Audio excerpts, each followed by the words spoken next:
gente, ¿cómo están ustedes? Bienvenidos a otro encuentro más informativo con nosotros. Contenido con sentido a través de nuestro canal en YouTube, @1051 Fuerza Musical. Todas las semanas tendremos contenido, cada cierto tiempo publicando información importante de interés para toda la comunidad.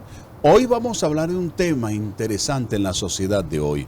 Orientación sexual, cosa que se ha visto distinta con el pasar de los años, con el pasar de los siglos, pero concretamente en este siglo XXI pareciera que explotó el tema de la sexualidad y cómo la abordamos en la sociedad de hoy. Para eso tengo con nosotros a la doctora Margarita Melero, quien es pediatra neonatóloga. Dirán ustedes, bueno, y una pediatra hablando de sexología.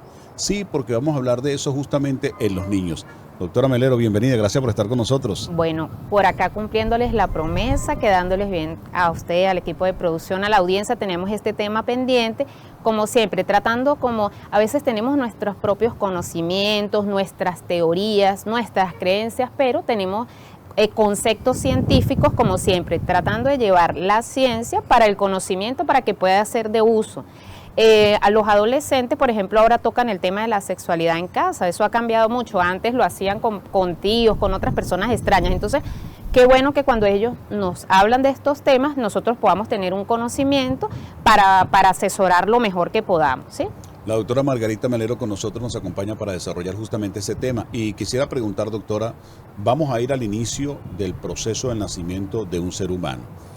¿Quién aporta realmente la sexualidad, el sexo como tal? Hay quienes dicen que es responsabilidad del hombre la definición del sexo. Me gustaría saber estadísticamente qué dice la ciencia. Claro que sí. De hecho, vamos a definir cuatro conceptos para llegar al punto de orientación sexual, ¿verdad? Y uno de los conceptos importantes es el sexo genético. Incluso dice, bueno, la teoría, por ejemplo, no, eso es lo que dice el doctor. Tenemos el conocimiento científico, ¿verdad?, de que tenemos los seres humanos somos XX, que somos mujeres, XY, que son los hombres, pero de hecho, claro que sí, la determinación del varón lo da el hombre, ¿verdad? El hombre tiene dos cromosomas, uno X y uno Y. Cuando es el Y va a ser un niño, y si es X, entonces va a ser una niña. La mujer siempre va a aportar el cromosoma X. Pero no solamente tenemos, en cuanto al sexo genético, que es ese determinado por la biología, tenemos allí también un concepto de intersexual. Ya se nos presenta aquí una variante. Tenemos un grupo de seres humanos que nace con unas características genitales diferentes. Podemos tener ausencia de genitales externos, podemos tener el hermafroditismo, ¿sí? Tenemos un niño que va a nacer con características genitales externas e internas de ambos sexos. Entonces ya aquí se presenta un inconveniente. Y tenemos incluso hoy día grupos de personas que están ahora haciendo un manifiesto porque no se sienten contentos.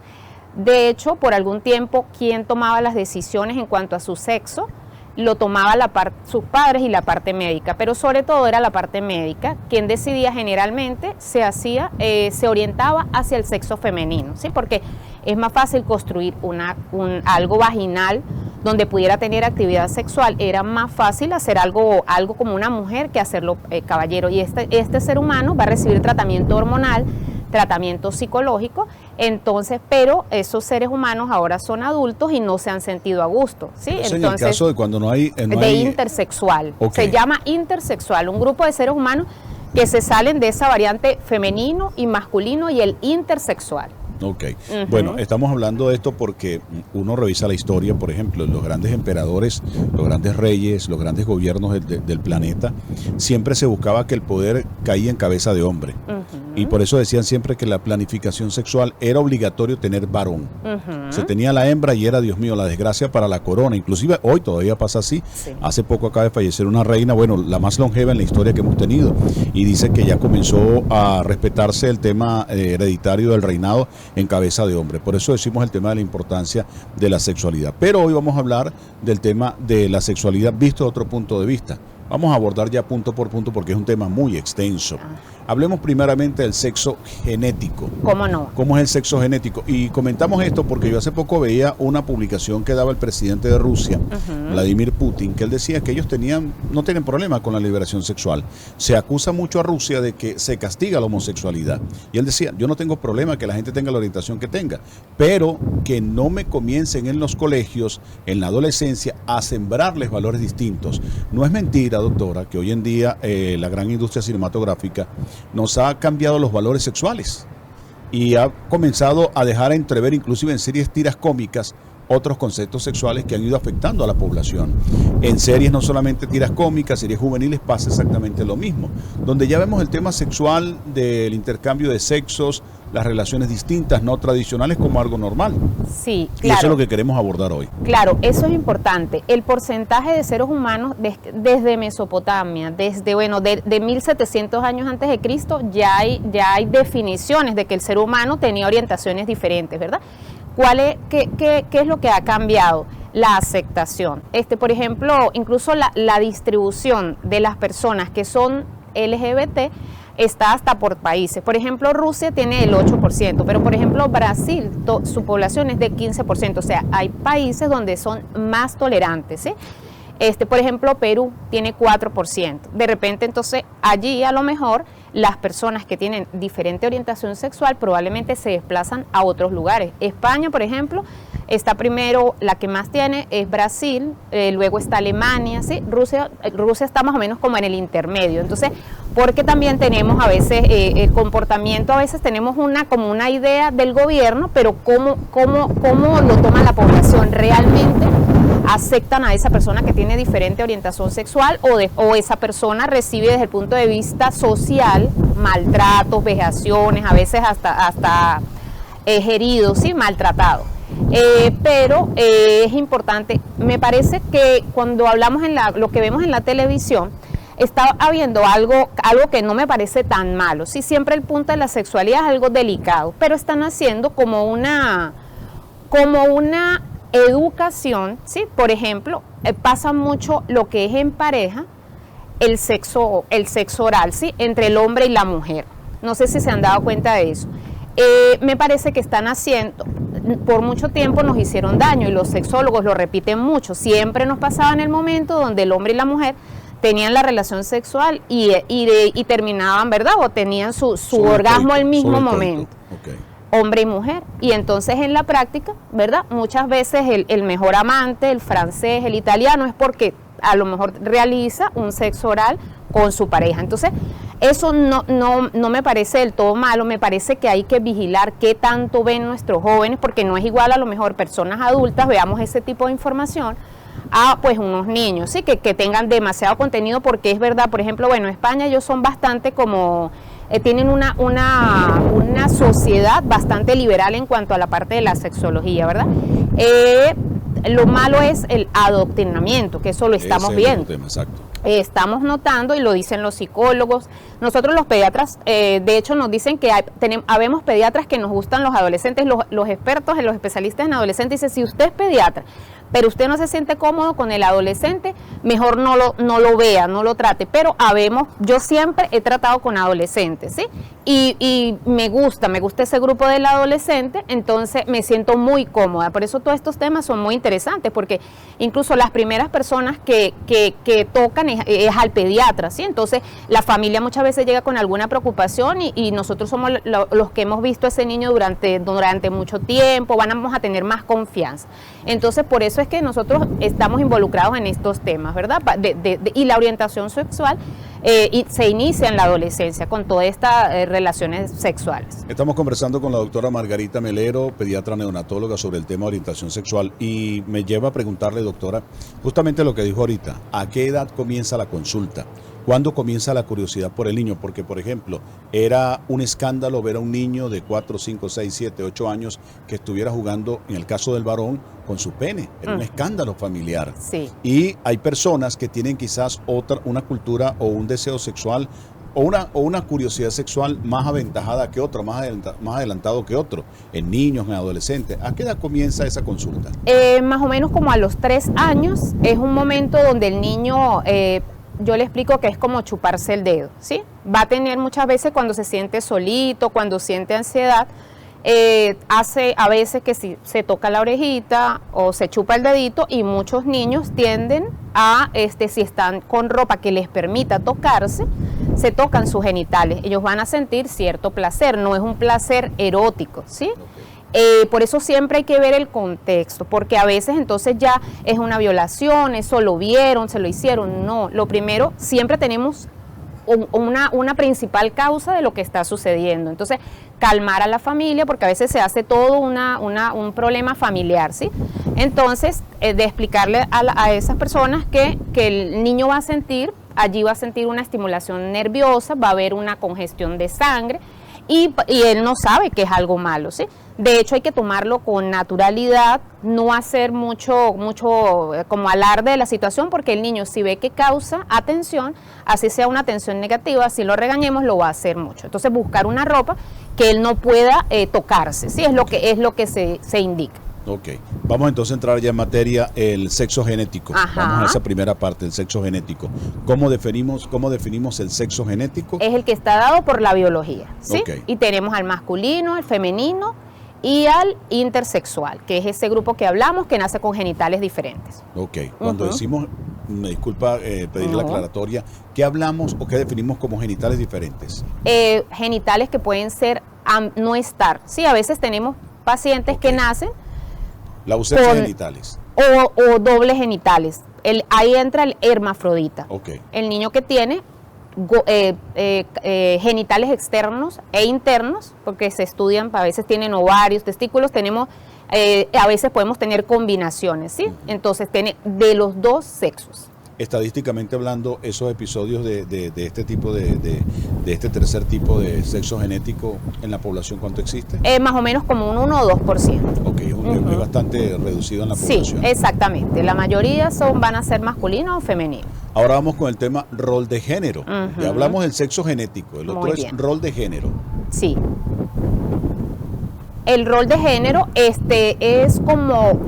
lo que las personas esperan, ¿sí? La sociedad desde el punto de vista tiene implicación legal, cómo esa persona debe comportarse, cómo debe pensar, a qué debe jugar, qué debe sentirse, y eso es lo que está esperando la sociedad de un niño o de una niña, ¿sí? Incluso hay personas que dicen, no, yo no creo que la orientación sexual exista, es porque pasó algo, es porque hubo algún evento en la infancia, es porque lo criaron de determinada manera. Pero es tan increíble que ya un niño de 3 y 4 años, está demostrado científicamente, él se evalúa a esa edad. Dice, me siento cómodo, o sea, yo soy niña, soy niño, pero yo soy niña y quiero jugar al fútbol, me gusta estar con los varones, me quiero vestir como varón, ¿sí? Entonces, ahí viene como todo ese impacto social. Claro, pero hay que atajar ahí porque hay personas que se sienten mujeres, uno lo ha escuchado muchas veces, que dicen, las mujeres son aburridas, yo prefiero jugar y hablar con los varones. Ese es un tema que no es necesariamente de rol sexual, o sea, no es lo que se espera en la sociedad. Exacto. Hay niñas que crecieron hoy en día que no le permitían jugar metras, jugar con carritos ni nada, porque decían, es un juego de varones. Total. Y ellas tienen su feminidad fuertemente arraigada. Sin embargo, le parecía mucho más entretenido. Sí. ¿A eso se refiere el rol de la sociedad? Sí, de hecho, jugadoras que son femeninas ahora de fútbol, ellas ahora dicen que en el momento cuando eran niñas, o las entrenadoras que ahora incluso tienen equipos deportivos, ellas dicen que ojalá hubiese habido el apoyo, la aceptación, el financiamiento que tiene ahora el fútbol femenino, ¿sí? Porque hace años eso era, más la niña le tocaba jugar con el equipo de varón porque no tenía la posibilidad, ¿sí? Pero ahora es diferente. Ahí no tenemos un problema con el rol de género, ahí tenemos una escogencia de su gusto en cuanto a la parte deportiva. Claro, pero yo quiero abordarlo, ¿por qué? Porque mucha gente que nos está viendo, donde quiera que nos vean, todavía existe un porcentaje en sociedades como en países latinoamericanos, donde el varón no puede vestirse con rosado, por ejemplo, sí. con fucsia, por ejemplo. No, eso... no puede vestirse con tal prenda o con tal tipo de ropa, la ropa ceñida no es para varones, y la hembra igual. Usted no puede usar jean muy grueso, bragas muy gruesas, etcétera, porque eso es de varón. Y ahí comienza la sociedad a influir en el rol de esa persona, sí. y generan como una especie de reacción o tabú. Sí. Inclusive los trabajos. Sí, claro, cómo no. Pero eso, sin embargo, a eso se refiere, ¿no? Qué tan estricto sea la sociedad. Pero eso no va a cambiar como la conducta en cuanto a los sentimientos de esa persona, ¿sí? Allí tenemos que definir, tenemos 4 variantes, ¿sí? Cisgénero, que es la persona que es hombre y se siente contenta con su género. Transgénero, que es esa persona que no se siente contenta con su género, o sea, yo soy genéticamente mujer, pero yo quiero ser hombre, ¿sí? El no binario, que es un ser humano que no se siente ni como hombre ni como mujer, ¿sí? Y el género fluido, que es como hombre y como mujer. Ahora, a veces hombre, ese género fluido es uno de los que más polémica ha causado, porque hoy me siento hombre, mañana me siento mujer. Sí, pero sí existe, está totalmente definido. Incluso hay un término para la orientación sexual que es el bicurioso, porque uno a veces dice, hay seres humanos, bueno, tenemos ahora en la orientación sexual personas que les gusta experimentar con las diferentes sexualidades y tiene su término científico que se llama bicurioso. Ok, ahí como diría Eudomar Santos, como vaya viniendo, vamos viendo. Exactamente. Sería. Ahora, pero esto entra entonces dentro del rol del género. Esto entra en la identidad de género, ¿sí? Ok. ¿Cómo me siento yo en relación al género, ¿sí? Okay. La identidad de género, es cómo se siente el ser humano y tenemos esos 4 conceptos, el cisgénero, transgénero, no binario y sexo fluido, género fluido. Ok, ahora voy otra vez. Y el ser humano ahí en esta edad, más o menos a los 8 o 10 añitos, se hace ese análisis, ¿sí? Porque el rol de género es qué espera la sociedad y la identidad de género es qué siente el ser humano. En relación a la identidad de género, ya la persona, ya el niño a los 8 o 10 añitos se hace como esa evaluación, ¿verdad? Él dice, bueno, estoy de acuerdo, que es la gran mayoría, o no estoy de acuerdo, o soy de género no binario, ¿verdad? Que es un porcentaje muy pequeño. Eso es lo que se ha visto ahora también, que ha aumentado mucho el número de personas en la consulta psicológica, en la consulta de adolescentes, diciendo que tiene de repente una identidad de género que a lo mejor no es cierto, sino que está adoptando algún tipo de moda, ¿sí? O algún tipo de influencia en cuanto a lo que tenemos ahora. La doctora Margarita Melero conversando con nosotros hoy, pediatra neonatólogo, sobre el tema de la orientación sexual. ¿Cómo analizamos nosotros el tema de la orientación sexual en la sociedad de hoy? Nos faltan algunos temas por abordar. En la segunda parte lo haremos y por supuesto ustedes pendientes de las redes sociales de la doctora Margarita Melero, que las tendremos en nuestra pantalla, cómo contactarla, número telefónico, etcétera, etcétera. Gracias por acompañarnos a través de nuestro canal en YouTube 105.1 FM. Por supuesto, contenido con sentido. Ya seguimos con mucho más.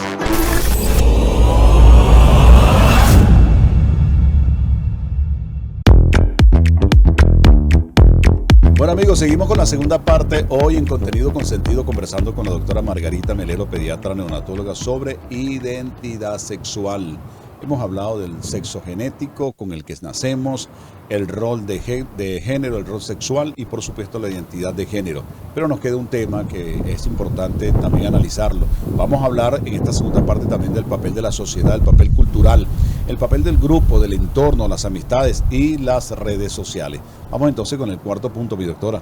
La orientación sexual se refiere a con quién quiero tener yo relaciones sexuales, ¿sí? Con quién quiero tener relaciones afectivas, cuáles son mis pensamientos hacia qué persona o hacia qué grupo de ser humano yo quiero tener una intimidad, ¿sí? En cuanto a las relaciones sexuales. Tenemos ahí, tenemos una clasificación, pero esa clasificación se ha ido ampliando, ¿sí? La orientación sexual empieza justamente en la adolescencia y está definido. La Academia de Pediatría, la Academia de Psicología, define, nos dice que en la adolescencia se empieza, pero que se termina de definir entre los 20 y 25 años nuestra orientación sexual. ¿Sí? En algunas ocasiones, durante la adolescencia vamos a tener algunas experiencias sexuales diferentes, pero no quiere decir que vayamos a definirnos en cuanto a nuestra orientación sexual definitiva. Entonces culmina entre los 20 y los 25 años. Como hemos notado, tenemos desde que somos cromosomas, ¿verdad?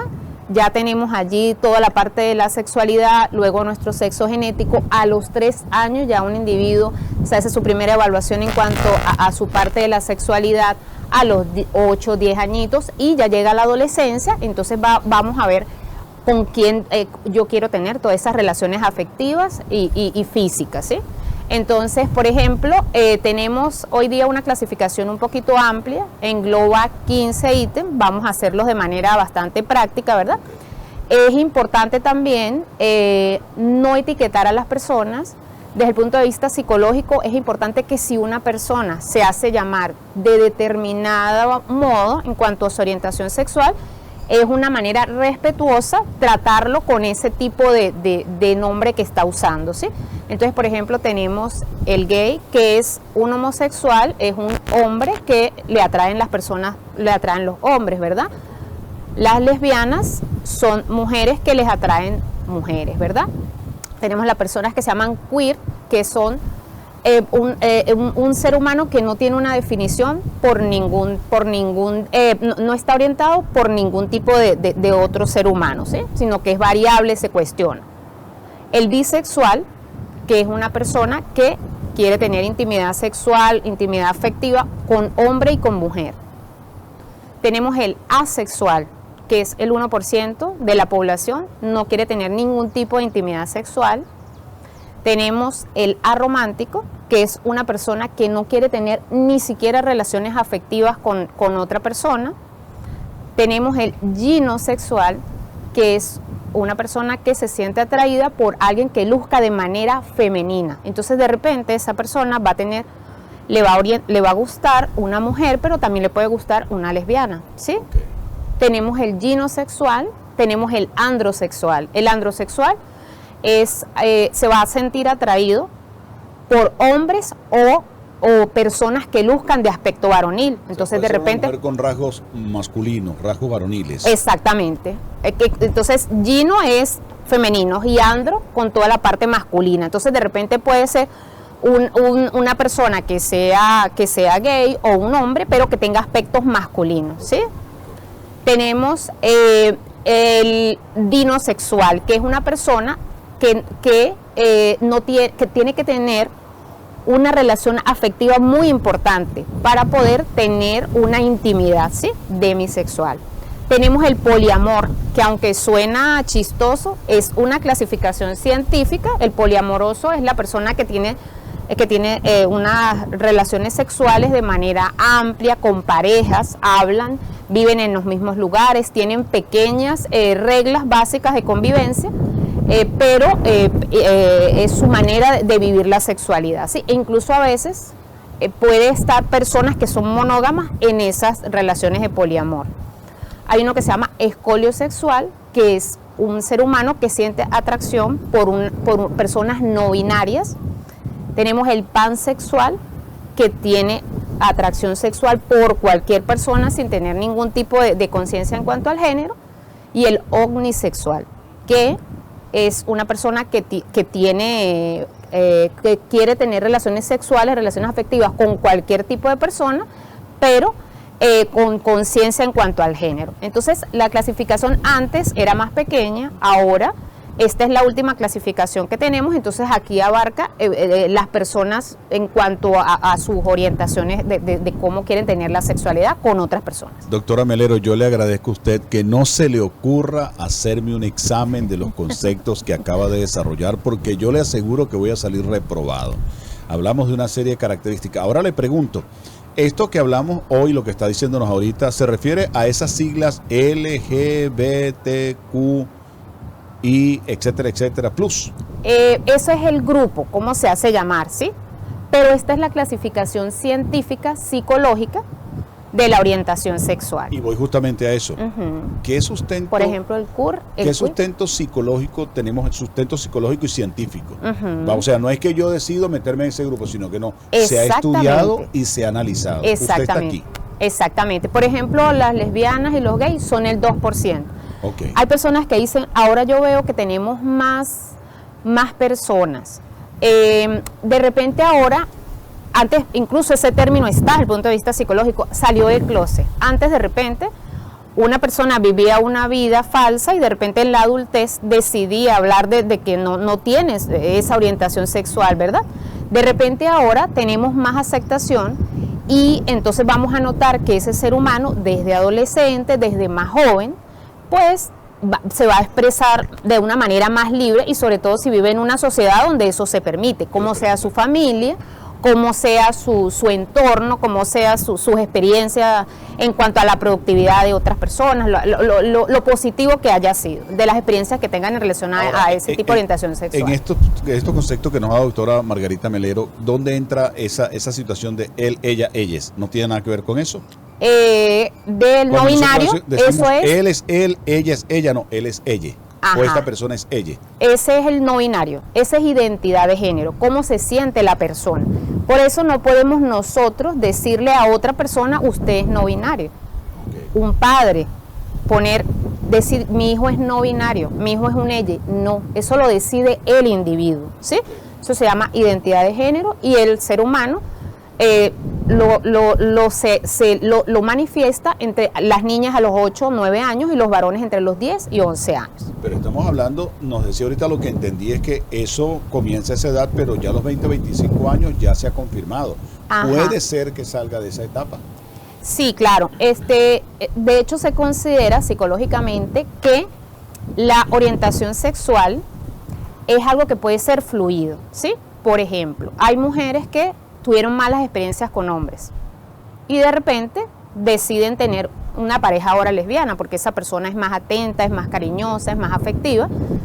Entonces, y la mujer, desde el punto de vista estadístico, se cambia más de orientación sexual que el caballero, ¿sí? Pero puede ser, la orientación sexual puede ser un poco fluida porque va a depender de qué circunstancias pasen durante la vida. Claro, pero ahí estamos hablando entonces de una cuestión de conveniencia. O sea, yo me siento bien tratado en manos de una mujer o un hombre en manos de otro hombre. Exactamente. Pero no es un tema psicológico, no es un tema que de repente viene en su mente, sino que es por ventajismo emocional. No sé si me explico lo que quiero plantear. Ajá, eso, por ejemplo, la orientación sexual de con quién quiero yo tener, eso es natural, ya viene en el individuo, no se puede cambiar. Okay. Sí, eso es importante, porque a veces es que eso no existe, es que yo no creo. No, eso está estadísticamente, o sea, existen. Lo que sí es que ahora vemos que tenemos un grupo más importante de personas que se quieren a lo mejor parecer, ¿sí? Parecer a otras personas, de repente a un influencer, a un artista. Entonces eso también es un poquito delicado, es cuando viene ahí el problema, porque si realmente tiene esa orientación, yo se lo digo a los pacientes, si usted tiene algo, si usted tiene un síntoma, usted díganos al niño que nosotros lo vamos a orientar, pero vamos a ir a profundidad. Si yo no le encuentro algo en un examen básico, voy a ir a exámenes más profundos. Pero si no es verdad, no invente síntomas, ¿sí? Entonces yo siempre por eso pienso que la sinceridad es muy importante. A veces también pues, nosotros vemos a nuestro hijo y ha tenido comportamientos realmente heterosexuales, entonces cuando llega la adolescencia pues no hay que caer como en pánico, hay que hablar, saber que eso es un momento de fluidez en cuanto a la orientación sexual, orientar en casa es lo mejor, con especialistas, con personas, con los psicólogos, es muy importante. Y si ahí sumamos el tema de que la adolescencia, su término lo indica, adolece de mucha claridad, sí. Adolece de muchas cosas, la orientación sexual es un tema que va a influir mucho en el futuro de ese adolescente, mucho, puede cambiar inclusive la conducta de ese adolescente que se sienta rechazado por la sociedad. Total. Y por su entorno más cercano. Sí. Fíjese lo que usted decía ahorita, por ejemplo, la persona que no tiene encuentros sexuales a no ser que haya sentimiento de por medio. Uh-huh. Y aquellos que sencillamente no me interesa el tema sexual. Sí. No es atractivo para mí, no es importante, no es necesario.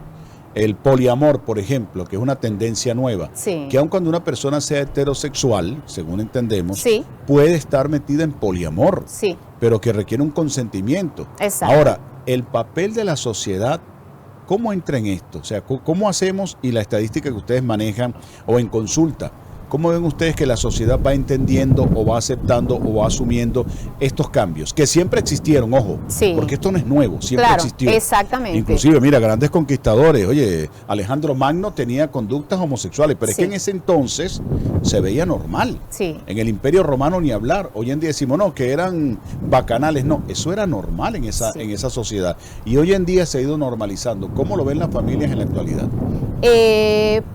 Bueno, se ve como algo, como un poco más aceptado, ¿sí? Claro, no lo es siempre. Todavía vemos, es algo como el femicidio, o sea, es algo con lo que se levanta la voz, se está trabajando, pero todavía vemos que hay maltrato a personas que de repente dicen que tienen una orientación sexual diferente. Por ejemplo, a veces pasa, las normas son diferentes para unos niños que son gay y no para unos niños que son heterosexuales. Entonces eso es delicado. Yo pienso que las reglas deben ser para todos, pero pienso que la sociedad va más para hacer más, aceptar más, respetar, ¿sí? Yo pienso que eso es algo muy, muy importante. Y es importante dar apoyo a esos padres, a los mismos muchachos, porque a veces, como usted lo dice, el muchacho al darse cuenta que tiene una orientación sexual diferente, se puede sentir confundido, se puede sentir preocupado, o a veces pasa con los padres, que se pueden sentir preocupados, confundidos, ¿sí? Entonces, nosotros también de repente todavía nuestra Latinoamérica es bastante un poquito machista, entonces de repente a veces vemos que la abuela acepta a ese niño, la madre, pero a veces el padre entonces se aleja, ¿sí? Vemos gente famosa, diseñadores de moda. Yo he hecho broma, yo digo, cónchale, si hubiese quedado al lado del papá porque hubiese tenido ahora todos los beneficios del éxito, porque hay gente demasiado exitosa que tiene orientaciones sexuales diferentes. No, y que parece mentira justamente la habilidad y creatividad que puede tener una persona con cierta orientación sexual. Total. Vemos los diseñadores, peluqueros, estilistas, maquilladores, etcétera, músicos, Envidia. inclusive, la habilidad que desarrollan. Total. Pero preguntarle, doctora Melero, la orientación que podemos hacer nosotros a través de este tipo de espacios, de programas, las redes sociales de la doctora, nosotros la vamos a colocar en nuestra pantalla para que la tengan también, número telefónico, para que tengan contacto con ella en todas partes, con la doctora Margarita Melero, pediatra neonatóloga que nos acompaña en el día de hoy. Pero preguntarle, doctora, el papel de los colegios, por ejemplo, nosotros en un colegio, yo soy zurdo, y yo fui excluido toda mi etapa educativa por ser zurdo. No teníamos pupitres para zurdos, por ejemplo. Por eso los zurdos tenemos más dificultad para escribir. Y por eso, bueno, los zurdos sí escriben raro, porque nuestros pupitres no tenían el apoyadero del brazo. Imagínese usted, todavía en la sociedad hoy sigue siendo así, exclusiva, nos excluyen todavía en el sistema educativo hoy. Imagínese el tema sexual. Sí. Nuestros profesores, nuestros educadores no son preparados para tratar temas como eso. Sí. Los psicopedagogos tampoco son preparados para eso. Sí. Y psicólogos para introducirlos en escuelas tampoco existen. ¿Qué llamado hace un profesional de la medicina que se encuentra día a día con esto? Yo pienso que el tema de la sexualidad es un tema que hay que abordarlo sin tabú, sin miedo. Es un tema súper importante, es un tema que llama mucho la atención, ¿sí? Que cuando lo abordamos, que cuando aprendemos técnicas, herramientas, qué podemos hacer, cómo lo podemos manejar, nos damos cuenta que es un tema, forma parte de la vida importante de un ser humano, ¿sí? Entonces, cada vez más se debe hacer en el hogar, cada vez más los adolescentes, los niños buscan como esa orientación en la familia. Entonces es muy importante que tengamos esas herramientas en casa, que las manejemos de una manera adecuada, que la información la tengamos de una manera adecuada, ¿sí? No es lo que nosotros pensamos. Como usted dice, ahí entonces como que todavía el tabú hacia la sexualidad, a veces hasta profesionales, entonces viene como que lo que yo quiero. Yo siempre pienso que el profesional, cuando uno le están pidiendo un consejo profesional, tiene que ser uno tiene que quitarse todo. Yo digo, yo soy Margarita Melero y puedo tener una opinión personal, pero si están yendo a preguntarme sobre algo científico, yo tengo que dar una respuesta profesional. Y tenemos información científica que está basada en evidencia. Yo voy a cerrar el programa con una travesura y una pregunta para que me reitere esa terminología, que es un gay, que es un no binario, todo eso que me lo explique otra vez, esas 15 variantes. Pero antes, preguntarle la opinión a lo que usted dijo ahorita, Margarita Melero, la profesional. Ahora se estila de que entonces, como yo me siento mujer, o yo me siento mujer siendo hombre, yo me siento mujer, yo voy a competir en boxeo contra las mujeres. Yo voy a competir en atletismo contra las mujeres. Yo voy a competir en natación contra las mujeres. ¡Ey! Yo tengo una estructura física beneficiosa, ventajosa. O sea, no es mentira que la musculatura masculina tiene muchas ventajas en relación a la mujer. Le pregunto, ¿qué opina Margarita Melero de eso que va creciendo en el mundo? Yo pienso que debe haber grupos de competencias individuales. Entonces, por ejemplo, concursos especiales para estas personas, competencias deportivas especiales para que las mujeres no se sientan mal, los hombres no se sientan mal y ellos compitan contra ellos. Me parece más o menos que como las Olimpiadas Paralímpicas. Claro, que exacto. Tienen personas con condiciones especiales, pero en este caso desde el punto de vista sexual. Entonces están compitiendo bajo los mismos, como que con las mismas pro y contra, con sus propias, en iguales condiciones, para que sea más equilibrado la competencia. Es lo más importante. Doctora, vamos a pasear nuevamente por el concepto que seguro más de uno que lo escuchó quiere que se lo repitamos en nuestra cuenta de YouTube, 105.1 Fuerza Musical y Contenido con Sentido. Vamos a repetir entonces todos esos conceptos que hablamos ahorita, desde el tema de el gay, el lesbianismo, etcétera, etcétera. Muy bien. Gay es entonces un hombre que es homosexual y siente atracción por los hombres. Lesbiana es una mujer que siente atracción por otras mujeres. El queer es una persona que su orientación sexual no está definida. Bisexual se siente atraído, quiere tener relaciones sexuales tanto con hombres como con mujeres. El asexual no quiere tener intimidad sexual. Tenemos el aromántico, que es el que no quiere tener ni intimidad sexual ni tiene relaciones afectivas. Ginosexual tiene atracción por seres humanos que luzcan femenino. Androsexual es un ser humano que tiene orientación sexual por alguien que luzca masculino. Demisexual es una persona que va a tener intimidad sexual si está afectivamente relacionado. Poliamoroso, la persona que tiene relaciones sexuales con varias parejas, varios grupos. El escoliosexual, que es el que siente atracción por personas no binarias. Pansexual, tenemos una orientación sexual dirigida a cualquier tipo de persona. Y el omnisexual está atraído por todos los grupos de orientación sexual, pero teniendo en cuenta el género. Bueno, doctora Melero, agradecido por haber compartido con nosotros en el día de hoy. De verdad que bien educativo, bien aprovechable el contenido. Recuerden, en nuestra pantalla estarán las redes sociales de la doctora Margarita Melero, inclusive el número telefónico para que le escriban de WhatsApp por cualquier parte del mundo que se encuentren con la doctora Margarita Melero. Gracias por haber estado con nosotros y también gracias a la gente de Perfect Film y Zona Exclusiva que nos acompañaron hoy en la grabación de este material. Gracias también a nuestro equipo de producción, Denis Pereira y Germaris Torres, por habernos acompañado. Heinsberg León, un placer haber estado con ustedes y por supuesto muy pronto seguiremos con contenido de este tipo. Por supuesto, contenido con sentido a través de nuestro canal de YouTube 105.1 FM Fuerza Musical. Que sigamos todos bien y que Dios nos siga bendiciendo a todos.